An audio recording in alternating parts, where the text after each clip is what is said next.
Ce programme est financé par les amis et partenaires du ministère de Joyce Meyer.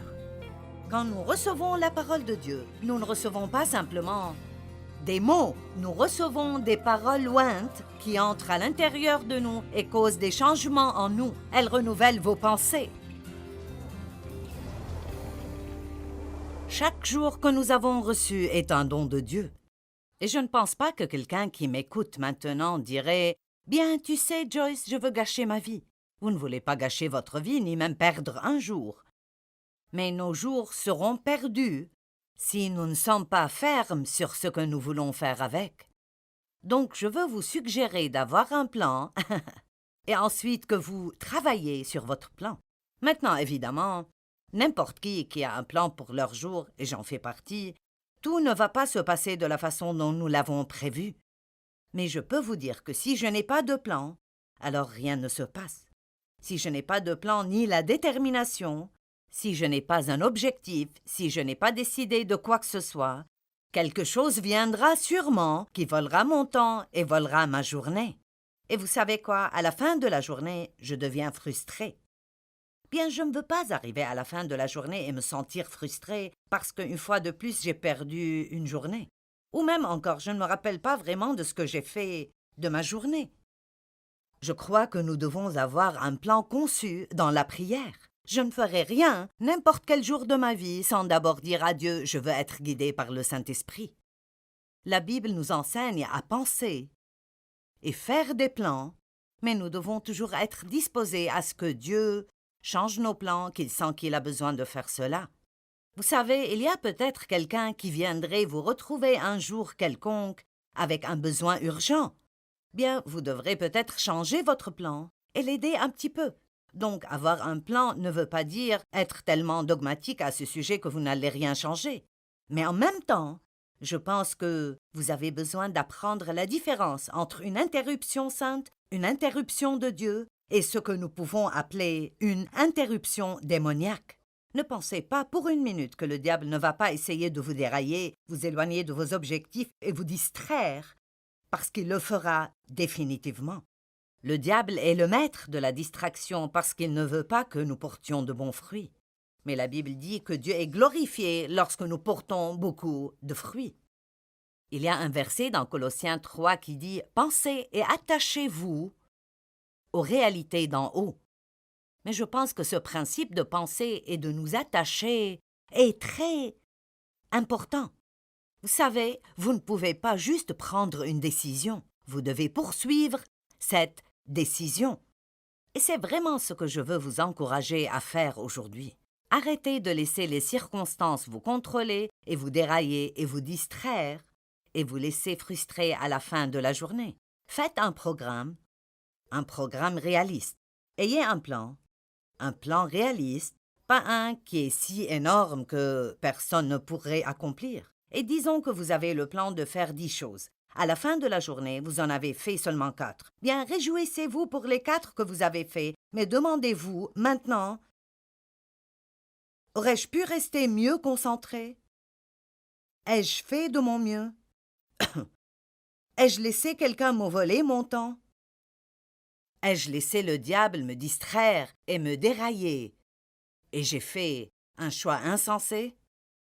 La meilleure chose au sujet du passé est que nous n'avons pas à nous sentir coupables à son sujet, mais nous pouvons apprendre.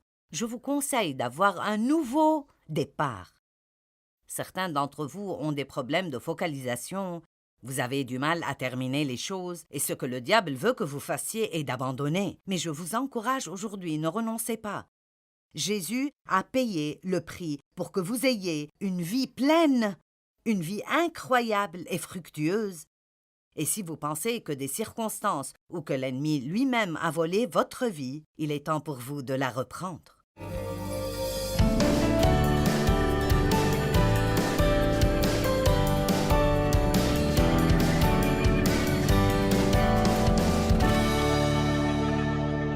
Le temps est une chose dont nous avons tous exactement la même quantité.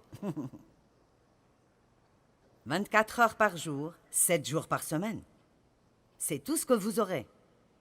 N'est-ce pas étonnant que certaines personnes font tellement avec leur vie et d'autres personnes font si pitoyablement peu avec leur vie? Nous ne pouvons pas blâmer les circonstances. Nous sommes ceux qui doivent se lever et commencer à vivre exprès la vie que Dieu veut que nous vivions. Et arrêtons juste de blâmer tout ce qui arrive autour de nous, de comment nous avons été élevés, au gouvernement, à ceci ou à cela. Le temps est trop précieux pour être gaspillé. Et si vous ne croyez pas cela maintenant, attendez d'avoir 70 ans et nous verrons si vous ne pensez pas que le temps est précieux. Je n'ai jamais même pensé beaucoup à cela jusqu'au jour où j'ai dû me souscrire à l'aide médicale. Et je vous le dis, c'était vraiment... Je me disais, l'aide médicale. Je suis assez vieille pour me joindre à l'aide médicale. Je ne sais pas, c'était juste cette pensée, vous savez. Et chaque année, vous êtes plus âgé d'un an. Et plus vous grandissez, plus ces années vont vite. Maintenant, si vous avez 20 ans, vous dites « cela ne me concerne pas ». Eh bien, écoutez-moi, vous n'allez pas avoir 20 ans pour toujours. Et vous aurez 40 ans en un clin d'œil. Et ceux d'entre vous qui ont 40 ans en auront 50 en un clin d'œil. Et si vous vivez votre vie intelligemment maintenant, vous aurez un grand avenir. Mais si vous perdez votre temps maintenant, vous savez ce que vous allez finir par avoir? Rien excepté des regrets. Et je pense que les regrets sont une chose vraiment horrible. C'est comme...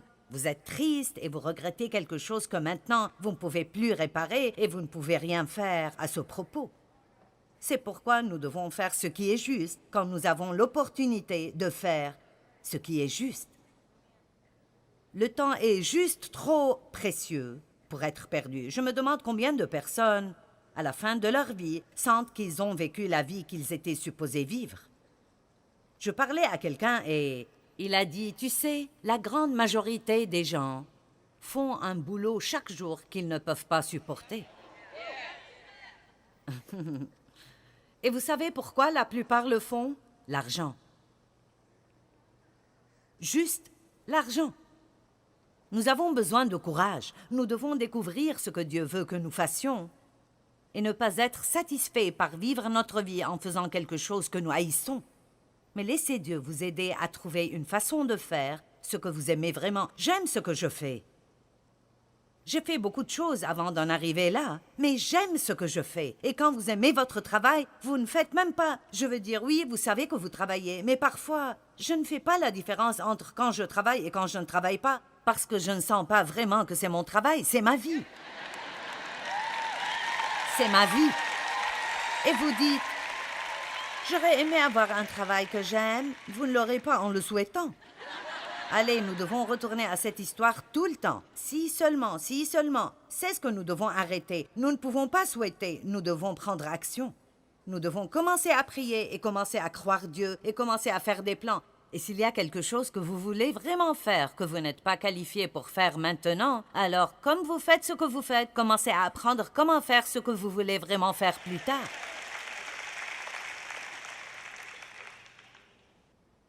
Dieu peut faire tellement de grandes choses à travers nous si nous faisons des pas dans la foi. Si vous n'aimez pas le cours de votre vie, et certains de vous sont comme ça, et certaines personnes qui regardent la télé maintenant, vous pensez peut-être que vous êtes accidentellement arrivé à ce programme et vous vous êtes juste arrêté pour voir ce que je pense que je fais. Si vous n'aimez pas votre vie, vous êtes les seuls qui puissent la changer. Maintenant, bien sûr, nous faisons confiance en Dieu pour changer nos vies, mais Dieu fait les choses à travers nous.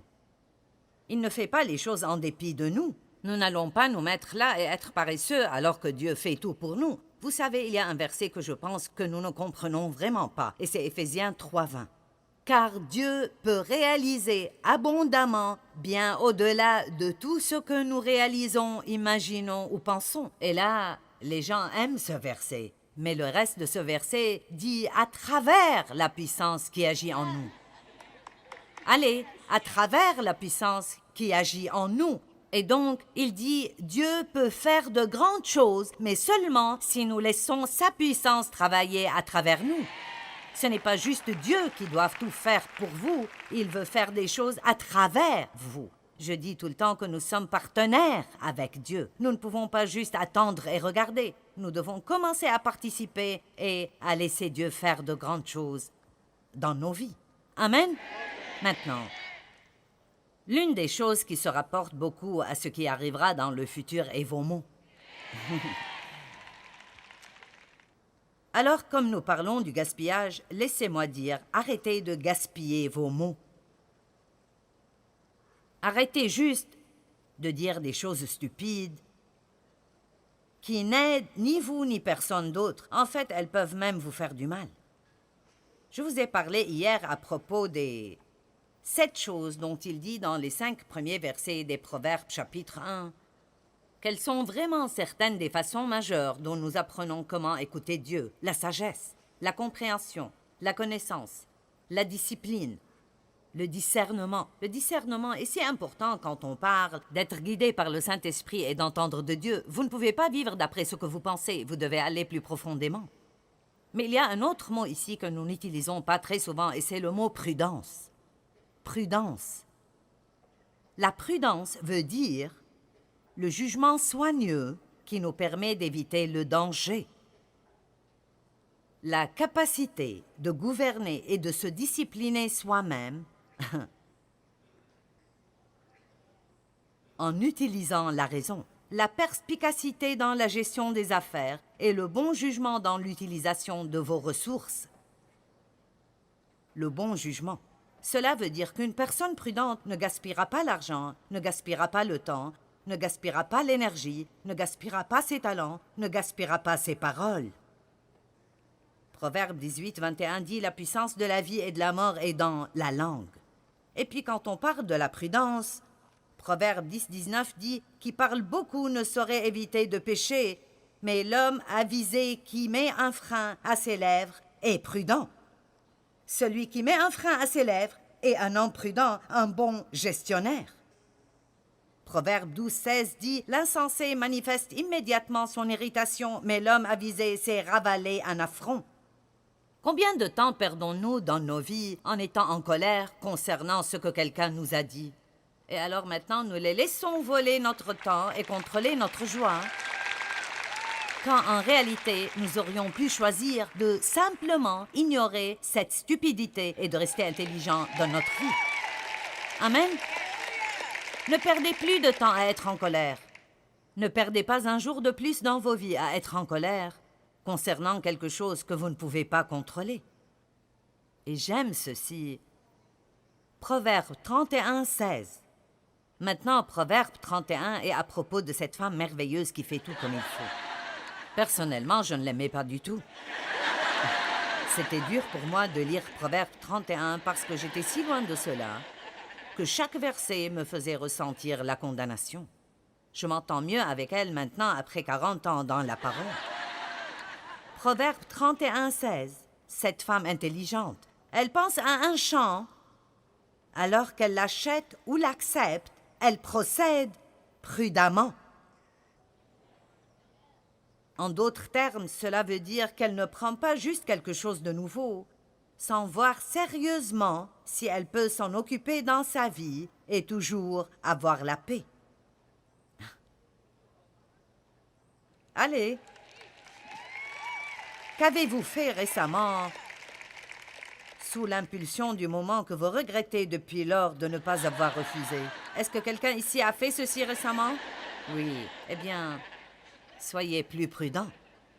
Elle pense à un champ, alors elle l'achète ou l'accepte. Elle procède prudemment et ne néglige pas ses obligations présentes en prenant d'autres obligations.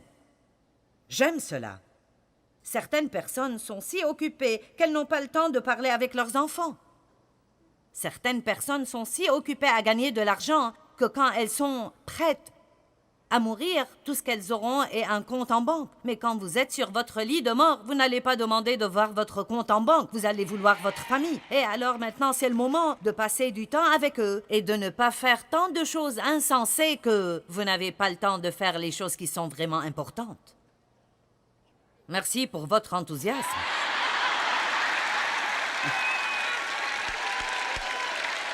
Et puis j'aime le reste de ceci. Du fruit de son travail, son temps et sa force, elle plante des vignes fructueuses dans son champ. Voici une femme qui a de la sagesse. Pourquoi? Parce qu'elle procède avec prudence. Elle ne perd pas son temps. Elle utilise le temps pour son bénéfice. Combien d'entre vous ont besoin d'entendre à propos de ne pas perdre votre temps? À propos de ne pas perdre votre énergie? Savez-vous qu'à chaque fois que vous êtes en colère et vous avez une crise de nerfs, vous perdez tant d'énergie que c'est incroyable? Quelqu'un a dit qu'un jour d'inquiétude prend autant de vous qu'une semaine entière de travail. C'est difficile de faire ces choses parce que nous ne sommes pas bâtis pour cela. Ce n'est pas ce pourquoi Dieu nous a fait. Maintenant, si vous ne vivez pas une vie productive, vous devez regarder le fruit de votre vie. Qu'est-ce que j'accomplis dans ma vie? Ayez une réunion avec vous-même. Je dis aux gens tout le temps, vous devez avoir des réunions régulières avec vous-même. Allez, demandez-vous, est-ce que je fais vraiment ce que Dieu veut que je fasse? Est-ce que j'ai assez de repos? Est-ce que je porte de bons fruits? Aujourd'hui, tout le monde est occupé. Mais Dieu ne nous a pas appelés à être occupés. Il nous a appelés à porter du bon fruit. Amen. Et alors, laissez-moi vous demander, êtes-vous occupé ou portez-vous du fruit? Qu'avez-vous accompli jusqu'ici cette année? Je ne sais pas. Vous savez, vous vous levez, vous allez au travail, vous rentrez, vous vous plaignez, vous rentrez, vous allez au supermarché, vous faites le ménage. Je sais, j'ai vécu comme ça pendant des années. Si vous ne vivez pas une vie productive, ne blâmez pas vos circonstances, d'autres personnes, l'état du monde ou quoi que ce soit. Nous avons reçu un libre arbitre de Dieu et cela veut dire que nous pouvons prendre des décisions dans littéralement tout domaine de notre vie. Vous n'avez pas besoin d'être victime de quoi que ce soit. Vous pouvez prendre des décisions. Si vous n'aimez pas certaines choses dans votre vie, maintenant, c'est le moment de faire des changements.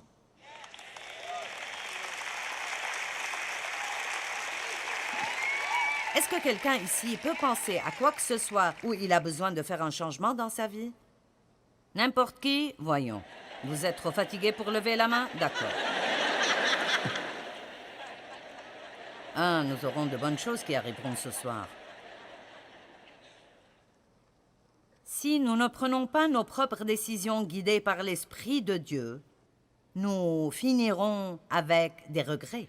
Maintenant, nos versets que nous partagions dans chacun de ces messages, et je ne suis pas désolée de les redire, nous devons entendre la même chose encore et encore et encore.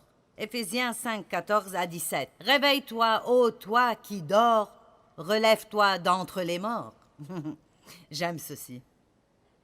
Tellement de gens marchent morts dans le monde. « Et Christ brillera et fera lever sa lumière sur toi. Veillez donc avec soin. » Nous avons dit ce que prudemment veut dire. Ça veut dire marcher avec circonception, ce qui veut dire marcher comme si vous étiez dans un endroit dangereux. Regardez autour de vous pour vous assurer que vous ne vous blesserez pas.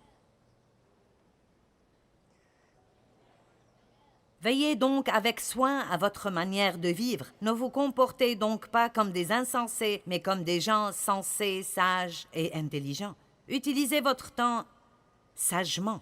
C'est juste ce dont nous parlons. Utilisez votre temps sagement. Mettez à profit les occasions qui se présentent à vous car nous vivons des jours mauvais. C'est pourquoi ne soyez pas déraisonnables, mais comprenez fermement, ou vous pourriez dire saisissez, ce que le Seigneur attend de vous. Soyez décisifs. Certains d'entre vous demeurent entre deux endroits depuis si longtemps. C'est pitoyable. Prenez une décision. Décidez donc quelque chose et commencez à aller dans une direction. Eh bien, et si j'ai tort? Eh bien, la seule façon dont vous allez découvrir est de prendre une direction. Et si vous avez tort, alors prenez l'autre direction qui est probablement la bonne. Dans ces versets, Paul nous parle de 7 choses importantes. Dans ces 4 versets, il nous dit 7 choses importantes. Faites attention à votre temps et vos décisions. Faites les choses exprès. Cela veut dire que vous n'avez pas besoin d'attendre de vouloir faire ce qui est bon. Vous faites juste ce qui est bon parce que c'est bon et parce que vous croyez que si vous faites ce qui est bon maintenant, vous aurez une belle récompense plus tard. Plusieurs d'entre vous vivent maintenant dans les récompenses des bonnes décisions que vous avez faites plus tôt. Vous avez pris une bonne décision en venant ici ce soir. Vous allez apprendre tellement en étant ici ce soir. Je vous le dis, vous pouvez aller et payer beaucoup d'argent pour des cours de gestion de temps. Et je vous les donne ici ce soir, juste parce que vous êtes assis ici. Vous n'avez même pas dû payer quoi que ce soit pour entrer dans le bâtiment. Amen. Quand nous recevons la parole de Dieu, nous ne recevons pas simplement des mots, nous recevons des paroles lointes qui entrent à l'intérieur de nous et causent des changements en nous. Elles renouvellent vos pensées. Donc, vous ne perdez pas votre temps ce soir. Maintenant, quand vous passiez du temps au bar toute la nuit, vous perdiez votre temps. Mais ce soir, vous ne perdez pas votre temps. Vous investissez votre temps et vous récolterez les bénéfices demain, la semaine prochaine, l'année prochaine, etc., etc. C'est bon pour moi quand je prêche, parce que je dois étudier pour faire ce que je fais. Et puis, je dois m'écouter. Et avant que je ne vienne et que je ne prêche, je m'assieds dans ma chambre, parfois pendant des heures, et j'étudie encore et encore et encore toutes ces notes. Et ça m'aide. Soyez quelqu'un qui agit exprès. Numéro 3, vivez une vie digne d'être vécue. Vous savez, je pensais, cette semaine, quelque chose est arrivé. Et quand ce type m'a dit que la plupart des gens n'aiment pas ce qu'ils font, alors,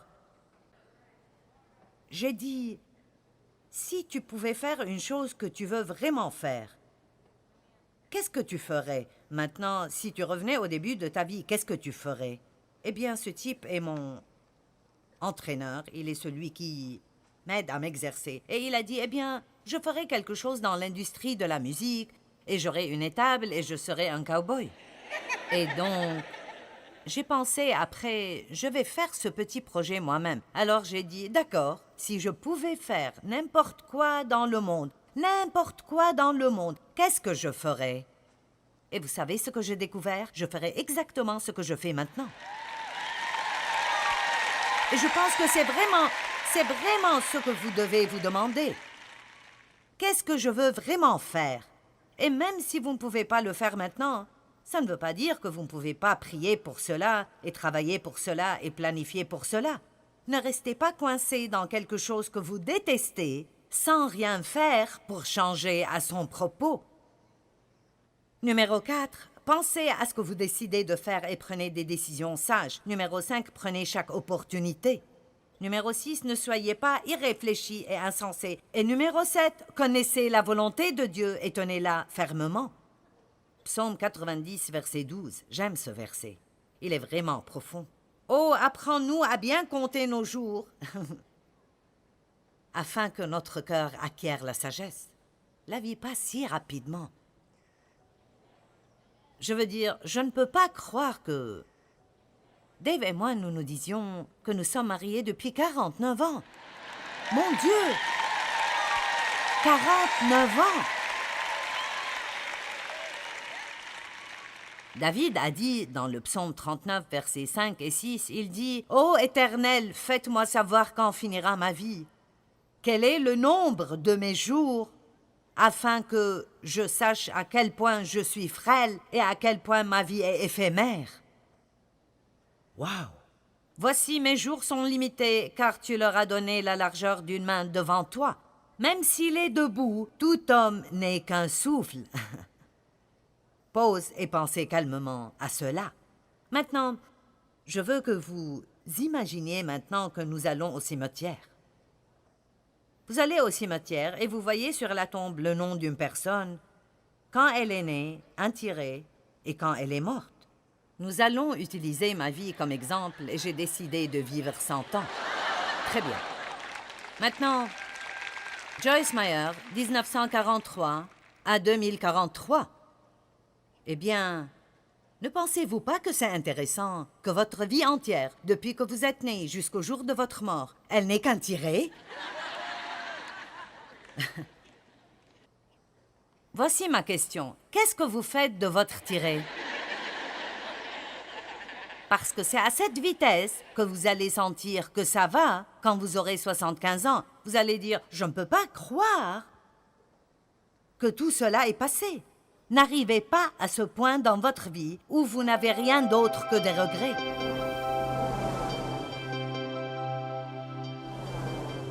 Nous avons tous la même quantité de temps, mais la façon dont nous l'utilisons peut varier. Donc nous devons apprendre à prendre les bonnes décisions avec la direction du Saint-Esprit. Vivez votre vie d'après la sagesse de Dieu, comme cela vous n'aurez pas de regrets.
tôi xác quyết